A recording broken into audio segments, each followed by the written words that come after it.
Welcome.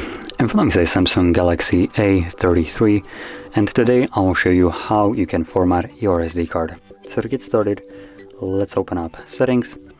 From here you want to scroll to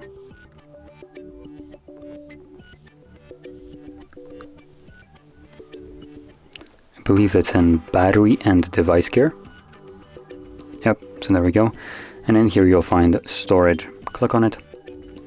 From there you want to do a swipe to the side, which will show you your SD card. In here, tap on the three dots and select Format. It will give you a message, Format SD card. Everything on the SD card will be erased, so confirm it by tapping the Format button, and this immediately begins the process. This only should take like 5 to 10 seconds, and once it's finished, you can see SD card formatted successfully.